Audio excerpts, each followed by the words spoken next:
ভাই একটা বড় দলের গুণই আলাদা, বুঝছেন? ইন্ডিয়াকে হয়তোবা এই জন্যই বড় দল বলা হয়, তাদেরকে এত সমীহ করা হয়।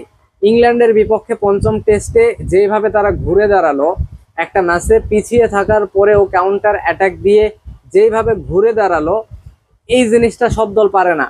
ইন্ডিয়ার মতো দল পারে ভাই। ইন্ডিয়ান প্লেয়াররা খুব ভালো করে জানে কিভাবে একটা ম্যাচে পিছিয়ে থাকার পরেও ফিরে আসা যায়। এই জন্যই ইন্ডিয়ান প্লেয়ার বলেন আর ইন্ডিয়ার টিম বলেন, তাদেরকে এত হাইলি রেট করা হয় বিশ্ব ক্রিকেটে। প্রথম ইনিংসে তারা 224 রান করে। 224 রান করার পেছনের মূল কারিগর যদি কাউকে বলি, সেটা করুন নায়ার, তার ওই 57 রান। তো 224 রান করার পরে অনেকে অনেকভাবে সমালোচনা শুরু করে যে আসলে ইন্ডিয়ান টিমের হয়েছেটা কি, এই ব্যাটারদের হয়েছেটা কি, এত বাজে ব্যাটিং কেন করতেছে, সমস্যাটা কোন জায়গায়, হ্যান ত্যান। পরবর্তীতে জানা গেল যে উইকেটটা আসলে একটা বোলিং উইকেট, বিশেষ করে পেস বোলারদের জন্য এটা একটা স্বর্গ ভাই। হ্যাঁ, তো 224 রানের বিপরীতে ইংল্যান্ড ব্যাটিং নামার আগেই অনেকেই ভেবেই নিছিল যে বড় একটা লিড ইংল্যান্ড এই ইনিংসে নিবে। হ্যাঁ, এবং প্রথমে বেন ডাকেট এবং জ্যাক ক্রলি যেইভাবে ব্যাটিংটা করতেছিল, ওই পথেই আগাচ্ছিল ভাই, ওই পথে আগাচ্ছিল। তারা মোটামুটি টি-20 স্টাইলে ব্যাটিং করতে লাগছে। যেহেতু এটা একটা বোলিং উইকেট, এইখানে আসলে ওই ধরে খেলে লাভ নাই। ওই টুকুর টুকুর টুকুর টুকুর টেস্ট ক্রিকেট মানেই আমাকে ওইখানে উইকেটে থাকতে হবে যতক্ষণ পারি, হ্যান ত্যান। ওইটা তারা করতে চায়নি, ইংল্যান্ড ওইটা করেও না ভাই। হ্যাঁ, এই জায়গাতেই ইংল্যান্ড আসলে এগিয়ে। তারা জানে উইকেটটা আসলে বোলারদেরকে একটু সুবিধা দিবে, আমরা অ্যাটাকিং ক্রিকেট খেলবো যাতে আমরা চাপে না পড়ি, উইকেটও যাবে, এদিকে রানও হবে। সেই কাজটাই করছে। 92 রান পর্যন্ত যে ব্যাটিংটা জ্যাক ক্রলি এবং বেন ডাকেট করছে, মনে হচ্ছিল যে মিনিমাম 100 রানের লিড এখানে ইংল্যান্ড নিবে। কিন্তু 92 রানে প্রথম উইকেটটা পড়ে গেল, বেন ডাকেট আউট হয়ে গেল। সে আসলে 43 নাকি 44 রানে। দেন জ্যাক ক্রলি 129 রানের মধ্যে আউট হয়ে গেল। দেন অলি পপ 142-এ, তারপরে জো রুট 175-এ, তারপরে জ্যাকব বেথেল যার অভিষেক হয়েছে এই ম্যাচটাতে 195-এ। হ্যাঁ, তারপরে জেমি স্মিথ 215-তে। হ্যাঁ, তারপরে জেমি ওভারটন 215-তে, বুস অ্যাটকিনসন 235-এ। এরপর লাস্ট উইকেট হ্যারি ব্রুক 247-এ। 247 রান, 9 উইকেট, তাদের উইকেট শেষ। হ্যাঁ, ক্রিস ওকস ইঞ্জুরিতে পড়ে গেছে, এই জন্য ব্যাটিংয়ে নামতে পারেনি। এই জন্য তাদের 9টা উইকেট নিয়েই খেলতে হয়েছে। তো এইখানে 247 রানেই তারা আসলে থেমে যায়।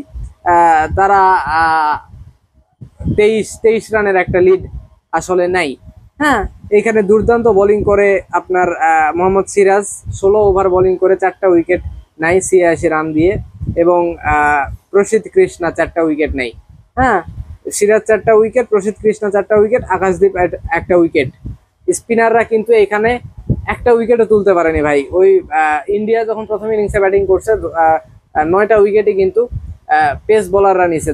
জশ টাঙ্ক বোধহয় 3টা নিছে, আপনার ইয়া বোধহয় 5টা নিছে, নাম মনে পড়তেছে না। আর একটা বোলার ওইটা কে ছিল, বুস অ্যাটকিনসন 5টা উইকেট নিছে। হ্যাঁ, একটা রান আউট গেছে। তো দেখেন, যেটা বললাম, পেস বোলারদের জন্য মোটামুটি এটা একটা স্বর্গ টাইপের উইকেট। হ্যাঁ, এখন পর্যন্ত 20টা উইকেট যে গেছে, হ্যাঁ 20টা উইকেট গেছে, 20টার মধ্যে ধরেন আপনার 19টা, সরি 20টা না, উইকেট গেছে 19টার মধ্যে 18টা উইকেটই পেস বোলাররা নিছে, একটা হচ্ছে আপনার রান আউট গেছে। তো আর একটা বিষয় হচ্ছে মোহাম্মদ সিরাজ ভাই, দেখেন জাসপ্রীত বুমরা যেই ম্যাচগুলাতে থাকতেছে না, ওই ম্যাচে বেশ ভালো উইকেট তুলতেছে। হ্যাঁ, এবং একটা অ্যাভারেজ দেখলাম, সেটা হচ্ছে মানে উইকেট তোলার ক্ষেত্রে যেই ম্যাচে জাসপ্রীত বুমরা আছে, হ্যাঁ ওই ম্যাচটাতে মোহাম্মদ সিরাজের অ্যাভারেজ 35। যেই ম্যাচে জাসপ্রীত বুমরা নাই, ওই ম্যাচে এই মোহাম্মদ সিরাজের অ্যাভারেজ হচ্ছে 25। তো এই যে একটা হেলথি কম্পিটিশন, এই জিনিসটা সব দলে থাকে না। হ্যাঁ, বাংলাদেশের মতো দলে তো থাকেই না। একজন ধরেন আমাদের দলের একজন মেইন প্লেয়ার নাই, হ্যাঁ, তো তার দায়িত্ব অন্য একটা প্লেয়ার যে নিবে, এরকম আসলে সচরাচর আমরা দেখি না। তো ইন্ডিয়াতে এই জিনিসটা দেখা যাচ্ছে ইন্ডিয়ান বোলারদের ক্ষেত্রে। জাসপ্রীত বুমরা যেহেতু তাদের মেইন একজন বলার, এক্স ফ্যাক্টর। হ্যাঁ, সে যেই ম্যাচটাতে থাকতেছে খুব ভালো হেল্প করতেছে আপনার জাস্ট মোহাম্মদ সিরাজ। সে যখন থাকতেছে না, জাসপ্রীত বুমরার দায়িত্বটা নিয়ে নিচ্ছে আপনার মোহাম্মদ সিরাজ, এবং সে কিন্তু সেই দায়িত্বটা খুব ভালোভাবেই পালন করতে পারতেছে ভাই। হ্যাঁ, তো এই যে 23 রানের একটা লিড ইংল্যান্ড নিল, তারপরে আবার ইন্ডিয়া ব্যাটিংয়ে নামছে। ইন্ডিয়া ব্যাটিংয়ে নেমে এখন পর্যন্ত আপনার রান করছে 75 রান করছে 2 উইকেট হারিয়ে। হ্যাঁ, এখানে আউট গেছে আপনার কে এল রাহুল 28 বলে 7 রান করে, সাই সুদর্শন 29 বলে 11 রান করে। এখানে নাম্বার 3 পজিশনে ইন্ডিয়ার হয়ে যে খেলবে, আসলে এই জায়গাতে একটা ভাকুয়াম তৈরি হয়েছে ইন্ডিয়ান ক্রিকেটে ভাই। দেখেন, নাম্বার 3 পজিশনে কেউই সেটেল হইতে পারতেছে না, এবং কেউই ভালোভাবে রান করতে পারতেছে না ধারাবাহিকভাবে। হ্যাঁ, সেটার প্রমাণ দেখা গেল সাই সুদর্শনের এই 11 রান। আগের ম্যাচেও 50 করতে পারেনি, 38 নাকি 37 রান করছিল।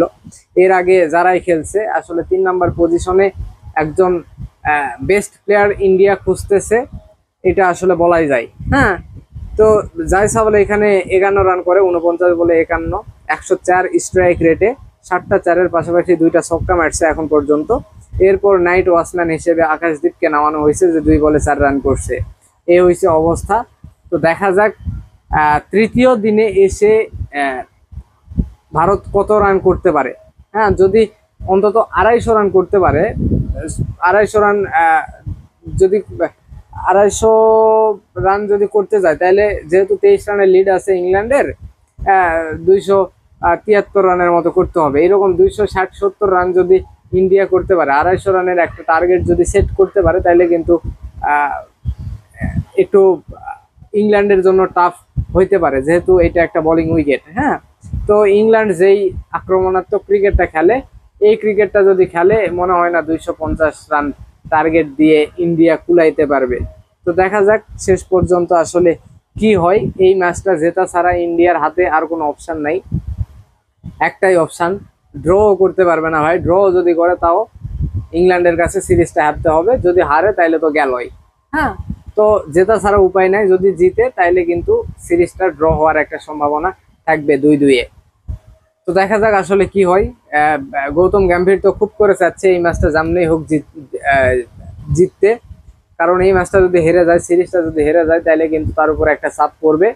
তাহার যেই দায়িত্ব, সে যে কোচিং এর দায়িত্বে আছে, সেই দায়িত্বে একটা হামলা হইতে পারে ভাই। হ্যাঁ, তো দেখা যাক ইন্ডিয়া শেষ পর্যন্ত কেমন পারফরমেন্স করে। হ্যাঁ, ব্যাটিংটা কেমন করে, কত রানের একটা টার্গেট ইংল্যান্ডকে দিতে পারে।